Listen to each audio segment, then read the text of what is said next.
안녕하세요. 이야기 요정이에요. 자, 오늘은 그림 형제 민남집에 들어있는 프리더와 카터리제 이야기를 오늘은 들려드리겠습니다. 옛날에 프리더라는 남자와 카터리제라는 여자가 있었어요. 두 사람은 결혼해서 함께 살게 되었지요. 어느 날 프리더가 말했어요. 난 밭으로 가겠소. 집에 돌아오거든 허기와 갈증을 채울 수 있도록 구운 고기와 시원한 맥주를 식탁에 올려놓으시오. 걱정 말아요. 자, 다녀오세요. 제가 알아서 다 준비해 놓을 테니까요. 카터리제가 대답했어요. 점심때가 다가오자 카터리제는 굴뚝에서 소세지를 하나 꺼내어 프라이팬에 넣고 버터를 쳐서 불 위에 올려놓았어요. 소시지는 지글지글 맛있게 익기 시작했어요. 카터리제는 프라이팬 손잡이를 잡고 서 있다가 문득 소시지가 익을 동안 지하실에 내려가서 맥주를 가져와야겠다고 생각했죠. 카터리제는 프라이팬이 기울어지지 않도록 잘 놓은 다음 큰 컵을 들고 지하실로 내려가서 맥주를 담기 시작했어요. 맥주가 컵으로 흘러 들어가는 것을 지켜보던 카터리제는 갑자기 아차 하고 무릎을 쳤어요. 위에 개가 있는데 깜빡 잊고 묶어두질 않았던 것이죠. 마음만 먹으면 언제라도 프라이팬에서 소세지를 물어갈 수 있으니까요. 뒤늦게나마 생각이 나서 다행이라고 생각했어요. 카터리제는 부랴부랴 지하실 계단을 달려 올라와 보니 개는 벌써 소세지를 질질 끌어가고 있었어요. 카터리제도 지지 않았지요. 그녀는 들판을 지나서 멀리까지 개를 쫓아갔어요. 그러나 개는 소시지를 물고 어디론가 사라져버렸어요. 지나간 일은 생각하지 말자. 카터리제는 이렇게 중얼거리면서 집으로 걸음을 옮겼어요. 다른 박질을 했더니 힘이 들어서 아주 느릿느릿 걸으면서 땀을 식혔죠. 그러는 동안 맥주통에서는 맥주가 계속 흘러나오고 있었어요. 카터리제가 막에 잠그는 것을 깜빡 잊었던 거예요. 컵이 다 차자 맥주가 지하실 바닥으로 흘러내려 마침내 맥주통이 텅텅 비게 되었어요. 지하실 계단 입구에 도착한 카터리제는 이 광경을 보고 기겁을 했어요. 이를 어째? 프리도한테 뭐라고 둘러대지? 곰곰이 생각하던 끝에 카터리제는 다락방에 아직 남아있는 하얀 밀가루 한 부대를 떠올랐어요. 지난번 장이 썼을 때 산 것이었죠. 카터리제는 맥주 위에다 그 가루를 뿌려야겠다고 마음먹고는 신이 나서 제때 한 바늘을 꿰매면 나중에 9바늘은 덜게 되는 법이야 하고 생각했어요. 그녀는 다락방에 올라가서 밀가루 부대를 가져와서는 지하실 바닥에 탁 던져 놓았어요. 그런데 공교롭게도 그 밀가루 부대가 맥주가 가득 든 컵에 부딪히고 말았죠. 이제 프리더가 마실 맥주마저 쏟아져 지하실 바닥에 흥건히 고였어요. 차라리 잘 됐지 뭐야. 이렇게 말하면서 카터리제는 지하실에서 골고루 밀가루를 뿌렸죠. 일을 끝마치자 그렇게 뿌듯할 수가 없었어요. 모두 다 깔끔히 치워졌네. 점심때가 되자 프리더가 와서 물었어요. 나를 위해서 어떤 요리를 해놨어? 오셨군요. 당신을 위해서 소시지를 튀기고 있었는데 지하실에서 맥주를 따르는 동안 개가 와서 소시지를 물고 달아나는 거예요. 개의 뒤를 쫓고 있는 동안 맥주가 철철 흘러 넘쳤죠. 그래서 하얀 밀가루로 맥주를 빨아들이려고 했는데 그 바람에 맥주컵이 쏟아졌어요. 하지만 걱정 마세요. 지하실은 벌써 다 말랐으니까요. 이것 봐요. 더 어떻게 그런 짓을 할 수 있단 말이오. 생각해봐요.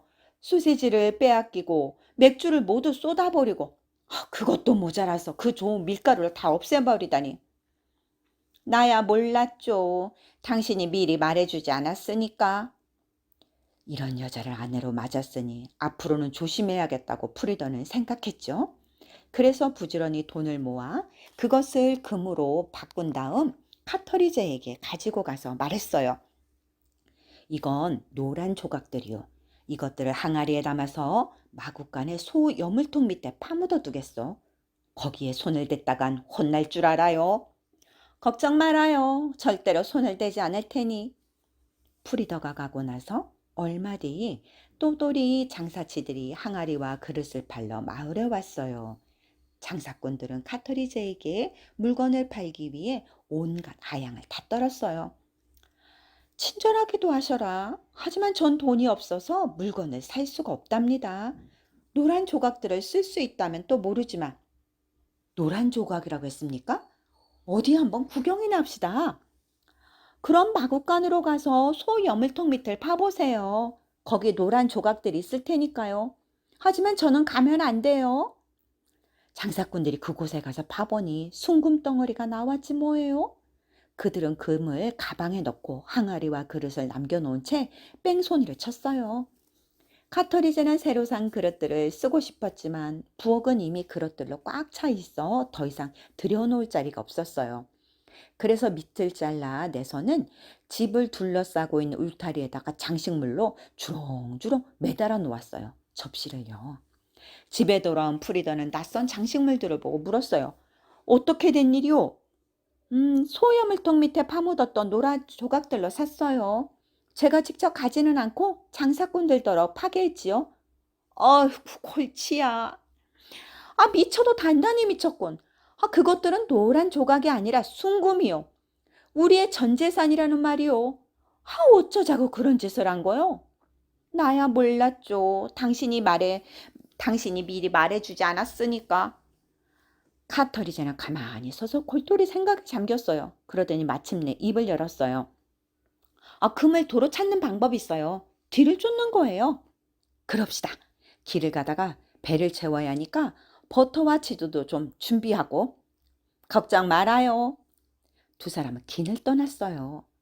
프리더의 걸음이 빨랐기 때문에 카터리제는 뒤쫓아가기가 벅찼어요. 카터리제는 뒤돌아가면서 자기가 앞설 수 있으니 유리할 거라고 생각했죠. 가다 보니 길 양쪽 편에 바퀴 자국이 깊게 패인 언덕이 나왔어요. 그러자 카터리제가 말했어요. 불쌍한 흙에 무슨 죄가 있다고 온통 짓밟아 놓았구나. 이런 꼴을 하고 평생 어떻게 살까? 카터리제는 그냥 볼 수가 없어서 버터를 꺼낸 다음 푹 패인 바퀴 자국에 덕지덕지 발랐어요. 하, 버터를요. 이 착한 일을 하느라고 허리를 굽히자 주머니에 넣어두었던 치즈 덩어리 하나가 빠져나와서는 언덕 아래로 굴러 내려갔어요. 나는 일단 언덕에 올라왔으니까 내려갈 수가 없어. 그러니 다른 치즈를 보내서 가져오라고 시켜야겠다. 그래서 다른 치즈 덩어리를 꺼내서 언덕 아래로 굴렸어요. 하지만 그 치즈도 강간무소식이자 다시 치즈 덩어리를 밑으로 굴리면서 아마 혼자 걷기가 싫어서 친구를 기다리는 모양이야 하고 생각했죠. 셋 다 돌아올 생각을 안 하자 카터리제는 이렇게 중얼거렸어요. 영문을 모르겠어. 아마 세 번째 치즈가 길을 못 찾고 헤매는 모양이야. 네 번째 치즈를 보내서 모두 불러와야지. 그러나 네 번째 치즈도 세 번째 치즈와 다를 바 없었어요. 카터리제는 신경질이 나서 다섯 번째, 여섯 번째 치즈를 계속해서 언덕 밑으로 굴렸지 뭐예요. 이제는 남은 치즈도 없었어요. 카터리제는 가만히 서서 치즈들이 돌아오기를 기다렸지만 치즈들은 결국 돌아오지 않았어요. 너희들이 꾸물거리는 녀석들에겐 너희같이 꾸물거리는 녀석들에게는 죽음의 사자나 찾아오라는 명령을 내리는 게 제격인데 그건 늦게 올수록 좋은 거니까. 내가 너희들을 계속 기다려줄 줄 아니? 나는 갈 테니 어서 따라와. 나보다 다리가 튼튼하니까. 카터리제는 얼마 뒤 프리더와 만났어요. 프리더는 배가 고파서 카터리제를 기다리고 있었어요. 이제 가져온 음식을 좀 먹읍시다. 카터리제는 마른 빵을 내놓았어요. 버터와 치즈는? 남편이 물었죠. 땅이 패였길래 버터로 메웠지요. 치즈는 곧 도착할 거예요. 한 녀석이 달아나는 바람에 나머지 녀석들을 뒤쫓아 보냈거든요. 어쩌자고 그런 짓을. 미쳐도 단단히 미쳤군. 길에다 버터를 바르고 언덕 아래로 치즈를 굴리다니. 당신이 미리 말해주지 않았으니 나야 몰랐죠. 두 사람은 마른 빵을 질겅질겅 씹었어요. 프리더가 말했어요. 집에서 나올 때 문은 단단히 잠갔소? 당신이 말해주지 않았잖아요. 그럼 어서 가서 문을 잠그고 와요. 그러기 전에는 못 가. 돌아올 때는 먹을 것도 좀 챙겨오고 나는 여기서 기다릴 테니까. 가터리제는 집으로 돌아가면서 프리더는 분명히 배가 출출할 모양이야. 버터와 치즈 생각은 별로 없는 것 같으니 마른 콩 한 부자기와 식초 한 병을 가지고 가자 하고 생각했어요. 다시 집을 나서면서 카터리제는 문의 위쪽 절반은 자물쇠로 채우고 아래쪽 절반은 떼어냈어요. 그러고는 떼어낸 문 반쪽을 끙끙 짊어지고 나섰죠. 그래야 집이 더 안전할 거라고 생각했던 거예요. 그리고 될 수 있는 대로 천천히 걸었어요. 남편에게 충분히 쉴 수 있는 시간을 주려고 나름대로 머리를 쓴 것이죠. 남편이 있는 곳으로 돌아온 카터리제가 말했어요. 자, 여기 문을 가져왔으니 집 걱정은 하지 않아도 돼요. 맙소사, 똑똑도 하셔라. 반쪽만 단단히 잠가 놓으면 뭐라노? 나머지 반쪽을 뜯어왔으니 누구나 마음대로 드나들 수 있을 텐데. 다시 집에 가기엔 너무 늦었으니 이왕 가져온 문일랑 당신이 지고 가요. 어느덧 두 사람은 숲으로 들어섰어요. 도둑들은 보이지 않았죠? 날이 점점 어두워지자 부부는 밤을 보내기 위해 나무 위로 올라갔어요. 그들이 나무 위에 앉자마자 도둑 몇 명이 나타났어요. 그들은 프리더와 카터리제가 앉아있는 나무 바로 밑에다 천막을 쳤어요. 그러고 나서 불을 피우고 훔친 꿈을 나누기 시작했죠. 프리더는 나무 뒤쪽에 살금살금 내려가서 돌을 주워 가지고 올라왔어요. 돌을 던져서 도둑들을 죽일 셈이었죠. 그러나 돌은 빗나가고 말았어요. 도둑들이 웅성거렸어요. 이제 곧 아침이 오려나 봐. 바람이 솔방울 떨어뜨리는군. 카터리제는 여전히 문짝을 쥐고 있었어요. 그러므로 무게에 완전히 짓눌려 있었죠. 그러나 많은 콩 때문에 무섭다고 생각하고는 프리더에게 말했어요. 마른 콩을 내던져야겠어요. 지금은 안 돼. 저놈들에게 들킨다고. 제발 너무 무겁단 말이에요. 난 모르니까 마음대로 하구려. 가터리제가 가지 사이로 콩을 떨어뜨리자 도둑들이 말했어요. 새똥이 떨어지네. 잠시 후 여전히 문짝의 무게에 짓눌려 카터리제가 다시 말했어요. 식초를 밑으로 부어야겠어요. 그건 안 돼. 놈들에게 들킨다니까. 제발 너무 무겁단 말이에요. 난 모르니까 마음대로 해. 가터리제가 식초를 붓자 식초가 도둑들 머리 위에 쏟아졌어요. 벌써 이슬이 내리나 본데? 도둑들은 쑥덕거렸어요. 마침내 가터리제는 문 때문에 무겁다는 사실을 깨닫고는 이렇게 말했어요. 이 문을 밑으로 던져야겠어요. 그건 안 돼. 놈들에게 들킨다고. 제발 너무 무겁단 말이에요. 좋아. 난 모르니까 마음대로 하라고. 프리다가 신경질적으로 내뱉었어요. 쿵 하고 문이 떨어지자 도둑들은 기절초풍을 했죠. 나무에서 악마가 내려온다. 그러더니 짐을 남겨두고 모두 주랭랑을 친 거예요. 다음 날 아침 일찍 프리다와 가터리제가 내려와 보니 금은 그대로 있었어요. 두 사람은 금을 가지고 집을 향했지요. 집에 도착하자마자 프리다가 말했어요. 이제는 당신도 게으름 피우지 말고 부지런히 일해야 하오. 두말하면 잔소리죠. 밭에 나가 과일을 따오겠어요. 밭으로 나간 카터리제는 이렇게 중얼거렸어요. 따기 전에 먹어야 할까? 아니면 따기 전에 잠을 자야 할까? 에라, 먹고 보자. 그래서 카터리제는 신물이 나도록 과일을 먹었어요. 그러고 나서 이제 과일을 좀 따야겠다고 생각하니 졸음이 밀려온 거예요. 카터리제는 잠결에 자기의 치마와 블라우스를 갈기갈기 찢어놓고 말았어요. 잠에서 깨어나 반벌거숭이가 된 자기의 모습을 본 그녀는 너글리고 중얼거렸어요. 이게 나일까? 다른 사람일까? 틀림없이 나는 아니야. 그러는 사이에 날이 어두워졌어요.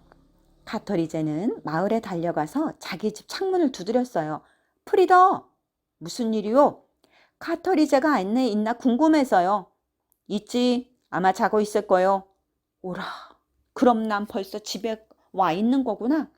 카터리제는 그렇게 중얼거리고는 마을 밖으로 달아났어요. 그리고 거기서 도둑질 궁리를 하고 있던 도둑들과 마주쳤어요. 카터리제는 선뜻 그들에게 가서 말했어요. 내가 당신들 훔치는 일에 도움을 줄게요. 도둑들은 카터리제가 이 부군의 지리를 잘 알고 있다고 생각하고 끼워 넣어 주었어요. 그러자 카터리제는 마을 사람들의 집 앞에 가서 큰 소리로 외쳤어요. 여러분, 누가 훔쳐갔으면 하는 물건 없으세요? 도저히 안 되겠다고 생각한 도둑들은 카터리지를 따돌리고 이렇게 말했어요. 마을 밖으로 나가면 목사님 소유의 무밭이 있소. 거기서 물을 좀 뽑아 오시오. 카터리제는 도둑들의 부탁대로 밭으로 가서 물을 뽑기 시작했어요.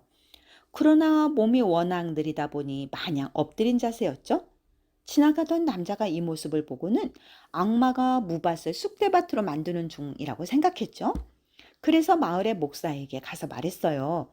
목사님, 악마가 목사님의 무밭을 엉망진창으로 만들고 있어요.